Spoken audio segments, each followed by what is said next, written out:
U.S.-Iran pause holds. Terrorist shot dead in Berlin. Ukraine casualty toll soars. And Lee blocks Senate recess. Greetings, humanity. Let's grok the news. We cover the world's headlines, but first, a deep dive into the most important story in the world today. Dateline, Washington, D.C. The United States and Iran have paused their direct military attacks for a third consecutive day, creating a fragile window for diplomacy after nearly 2 weeks of intense escalation in the ongoing conflict. President Donald Trump has directed the pause to give peace talks some space, according to United States Ambassador to the United Nations Mike Waltz. Waltz told Fox News that American forces remain locked and loaded, but that the president is deliberately allowing room for negotiations, mediated in part by China and involving talks in Pakistan and Oman. The pause follows 13 straight nights of United States airstrikes targeting Iranian coastal areas, missile sites, and infrastructure under Operation Epic Fury. Those strikes aimed to degrade Iran's ability to threaten shipping through the Strait of Hormuz, a vital waterway for global oil supplies. Iran had responded with attacks on United States allies in the region, including strikes that killed at least 3 personnel at a base in Jordan. Tehran's military spokesperson confirmed on Sunday that Iran has also halted its retaliatory operations outside Washington's partners as long as the American side holds its fire. Oil markets reacted quickly and predictably. Brent crude fell more than 6% to trade near $90 a barrel in early Asian trading on Monday as investors welcomed the de-escalation. Shipping through both the Strait of Hormuz and the Bab el-Mandeb Strait have slowed over the weekend amid the earlier violence. United States Central Command has not announced any new strikes since Friday, and regional allies report no fresh Iranian attacks during the current lull. Defense officials have noted the heavy use of munitions during the 2-week campaign. Reports indicate the United States expended more than 1,000 Tomahawk missiles and significant numbers of Patriot and THAAD interceptors. Senior military leaders, including Joint Chiefs Chairman General Dan Raisin Kane, raised concerns about stockpile levels, which influenced the decision to pause rather than escalate further. Secretary of War Pete Hegseth has estimated the overall cost of the Iran campaign at approximately $37.5 billion so far. Diplomatic efforts continue through multiple channels. Oman has hosted discussions on managing the Strait of Hormuz, while Iran claims some progress in those talks. A China-led push seeks to revive stalled negotiations that earlier protected a temporary ceasefire this year. That earlier agreement, mediated by Pakistan, lasted from April until early June before collapsing. President Trump has previously vowed major military punishment against Iran if its Houthi proxies resume attacks on Saudi tankers or oil infrastructure. The Houthis struck 2 Saudi vessels in the Red Sea last week, driving oil prices above $100 briefly before the current pause eased the pressure. Ambassador Waltz emphasized that the pause does not signal weakness. Additional American military assets are continuing to move into the region. Iran's leadership has stated it will not initiate new attacks unless the United States strikes first. But we've heard that before. Both sides remain in a tense standoff, with the potential for rapid return to hostilities if talks fail. The conflict began with the United States and Israel in action earlier in 2026, aimed at Iran's nuclear programs and regional proxies. Global energy markets and shipping routes hang in the balance. The Strait of Hormuz normally carries about 1/5 of the world's oil. Any renewed closure or disruption would push prices higher and strain economies worldwide. European and Asian importers are watching closely. United States officials stress that the current operational hold is temporary and reversible. President Trump met with national security aides late last week to weigh options between continued pressure and diplomatic off-ramps. As of this morning, the mutual pause holds. Diplomats work to convert the quiet into a more durable arrangement. The coming days will test whether the sides can move from battlefield silence to meaningful negotiation, or whether the cycle of strikes resumes. Oil traders, regional governments, and military planners remain on high alert for the next development. I'm Robert Gardner, using Grok each weekday to truthfully summarize the news. Seasoned up with my opinions. We review a roundup of the most critical reports in the world right after this. God with Us, the story of Jesus, blends the Gospels into one inspired narrative. Divided into daily Bible studies, this book presents the story of Jesus from his birth to his ascension. Find God with Us by me, Robert Gardner, at Amazon.com. Now, we grok the news with headlines from around the world. Dateline, Berlin, Germany. German police shot and killed 21-year-old Abdul Ballout after he charged officers with a knife during an arrest attempt in Spandau. Ballout, a German citizen of Lebanese heritage, drove a van into crowds at Berlin's Christopher Street Day Pride event on July 25th, killing one woman, injuring 29 others before a machete rampage.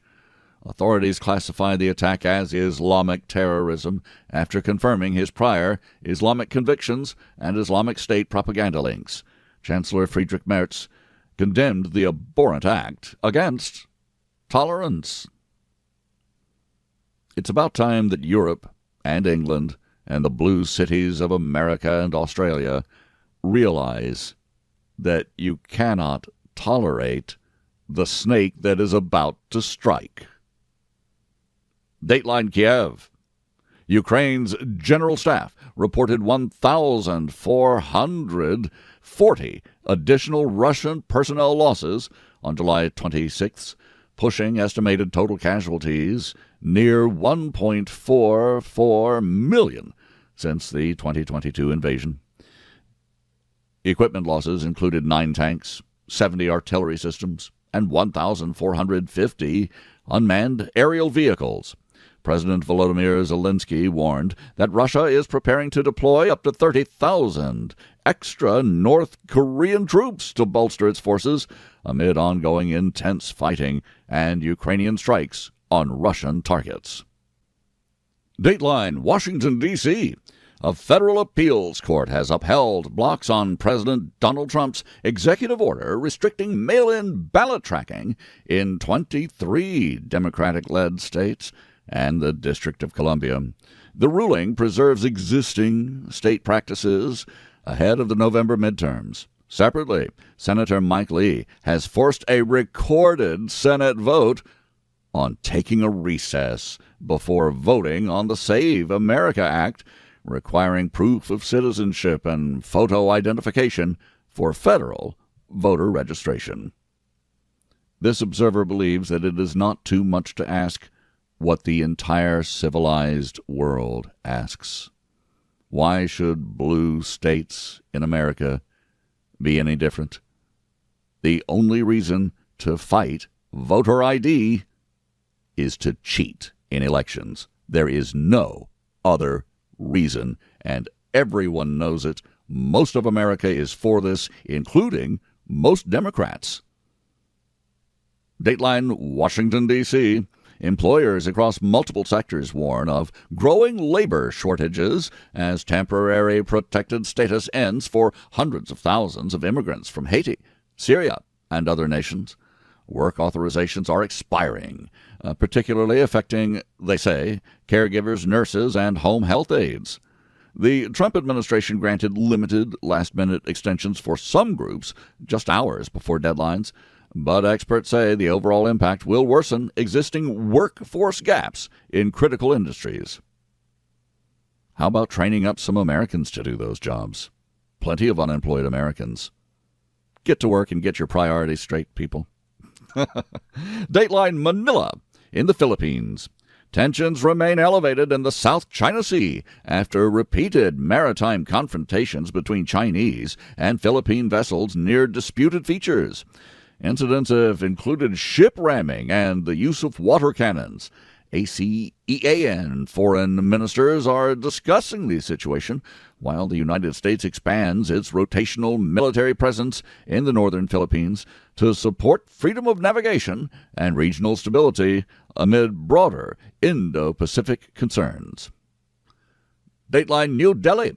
The India-United Kingdom Free Trade Agreement is now fully in effect, granting zero-duty access for most Indian goods into the ever-shrinking British market, and reciprocal benefits for both nations as well. A double contribution convention also allows Indian workers in the United Kingdom to deposit previously withheld Social Security payments into their home Provident Fund accounts, providing long-term financial security for temporary migrants. To this observer, that just sounds like another money drain out of the United Kingdom. Dateline Brussels, Belgium. European Union and Indian leaders have confirmed negotiations on a landmark free trade agreement, with formal signing targeted by the end of 2026. Officials describe the pact as creating a free trade zone covering nearly 2 billion people. The deal aims to deepen economic ties between the 27-nation bloc and the world's most populous country and the world's largest democracy. They're both, amid the shifting global trade patterns. I would warn the good people of India, beware the so-called free trade agreements. There's usually nothing free about it. Look for fair trade instead. Dateline Accra in Ghana. Traditional chiefs in the Tarkwa region demanded that the government deny Goldfields a mining lease renewal, citing poor community benefits and alleged harassment of small-scale miners. Local leaders warned the company to leave the area. Parallel stories across West Africa highlight resource disputes, with Gambian protests over unpaid mining royalties and Nigerian focus on the 2027 election contenders. Who would have thought that people would fight over gold? Dateline, Valencia, Spain. Forest fires advance toward the City of Arts and Sciences complex as firefighters work to contain flames and heavy smoke near the major architectural and tourist landmark.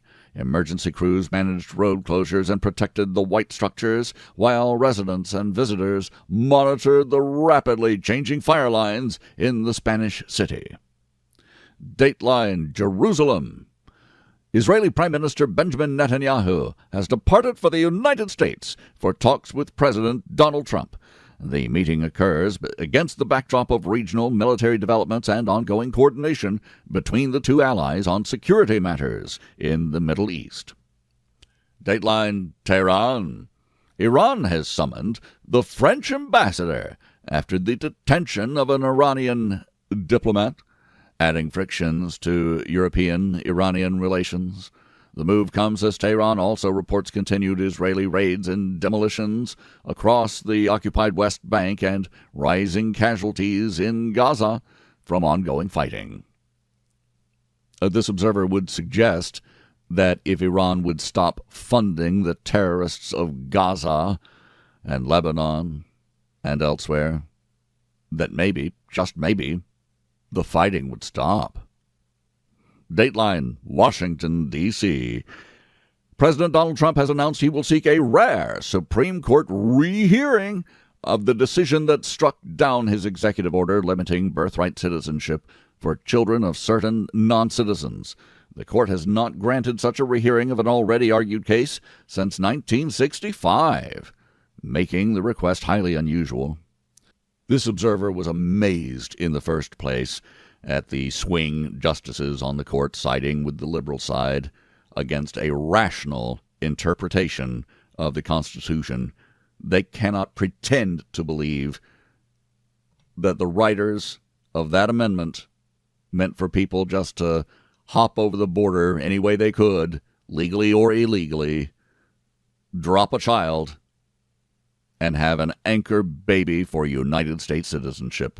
That is absurd. And so are the Supreme Court justices who voted that way. And I say voted that way because that was not a deliberation. That was a vote. Dateline, Beijing. China again rejected the 2016 South China Sea arbitral ruling and urged European countries to stop supporting what it calls an illegal decision. Beijing maintains its expansive maritime claims, while ASEAN members continue monitoring Chinese Coast Guard and naval activities in disputed waters. Dateline, Caracas, Venezuela. Well, here's a surprise. Opposition leader Maria Corina Machado, the Nobel Prize winner who gave Trump her Nobel Prize in thanks for his operations and interventions in Venezuela. Well, Machado stated she will not participate in proposed United States-backed negotiations. The rejection underscores the continued political divisions inside Venezuela as external mediation efforts face resistance from key opposition figures. In the background, the nation is still reeling and recovering from the deadly earthquakes earlier this summer. Dateline, Riyadh, Saudi Arabia. Houthi troops claimed additional strikes on Saudi oil infrastructure following earlier attacks on tankers in the Red Sea.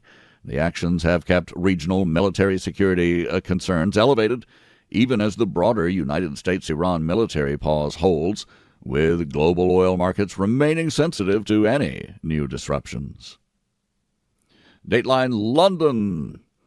National average United States gasoline prices reached $4.11 per gallon. European drivers continue paying substantially higher equivalents, often exceeding $8 per gallon U.S., highlighting differences in energy cost burdens across the Atlantic amid ongoing global supply pressures.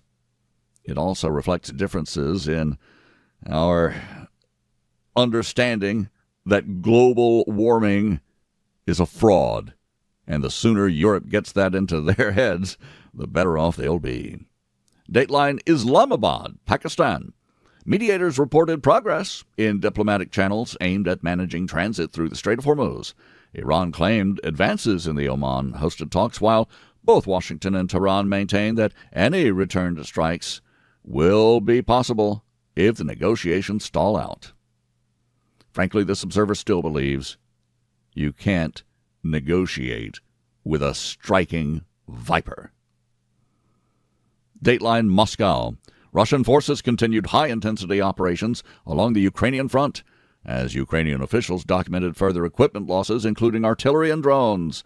Kiev maintains pressure through targeted strikes, while monitoring reports of potential, as we mentioned, North Korean reinforcements arriving to support Moscow's manpower needs. This has been the most costly and the most preventable war in the 21st century so far. Dateline, Taipei, Taiwan. Taiwan has reaffirmed its South China Sea policy on the anniversary of the international arbitral ruling that we mentioned, insisting that it should not be excluded from multilateral discussions affecting its rights and interests. The statement came as regional partners continued urging peaceful resolution of overlapping maritime claims. We'll see. We'll pray. And I thank you for listening. Please join me tomorrow to once again Grok the News. I'm Robert Gardner. Godspeed and God bless.